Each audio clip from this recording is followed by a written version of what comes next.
Even some leaves are drying up. There's 2 tomatoes that we can pick so they won't split open. And they still have a lot of tomatoes in here, folks. And today is the 29th of September, a Sunday. We picked, I imagine we picked 45, 50 Better Boys since Wednesday. And we've given most of them away. We've got one more bag of about a dozen to give our next door neighbor. He really said he loved them on tomato sandwiches. The weather just supposed to warm up a little bit this week. And the plum tomatoes, I don't know, we're pushing 80 pounds of plum tomatoes off these things. I can't believe it. They've produced and produced. Cherry tomatoes are slowing up a little bit.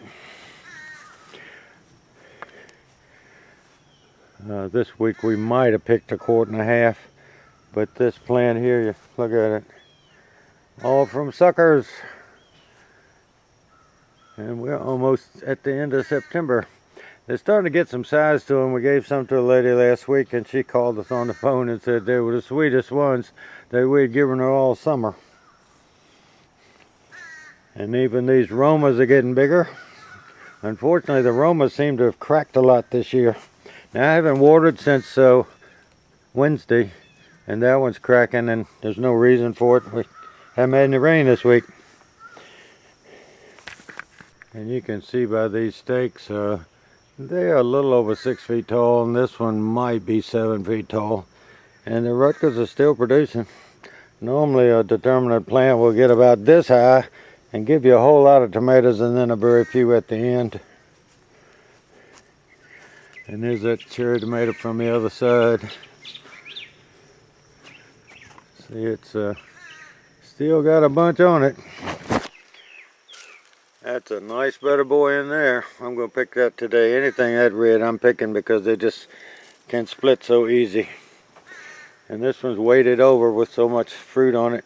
And you really have to look and dig in the leaves to get in there and find the tomatoes.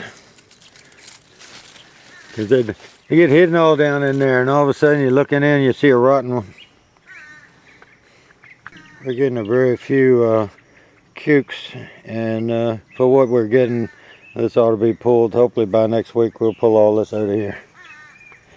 And our green beans, we put up 8.5 quarts yesterday. And I had this bird feeder stuck up here, and it grew up here into the sun. And they're the ones we didn't pick yesterday.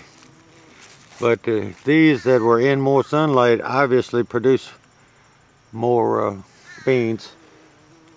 Oh, I got a bee that just went by me. Miracle of all miracles. There are very few in here. But you can see all the little pods. There's a ton of beans in there if we can just get a little pollination. The okras slowed down a little bit with the cool weather. They're a hot weather plant. And you can see, like right up there, there's a small one. And when it gets like this, they get a little stocky and thick. And you have to cut them a little bit early or you won't be able to use them. This is the first year that we've had squash this late in the season. No vine borers. These just died of old age, but I don't see any vine borer problem on them. But they're still producing. We're probably up to about 25 or 30 squash, and we've got 5 plants here. Obviously that one should have been picked. It didn't get very big and is already not worth picking. And this will be our beans when the others play out. And you can see they are forming beans already. Now some of those we planted early and they didn't get eaten by the rabbits, and we incorporated those with the new planting.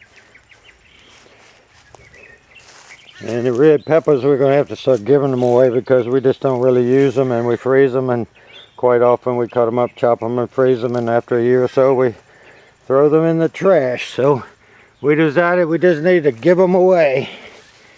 These are not real tall plants, but 1, 2, 3, 4, 5, 6 on that one.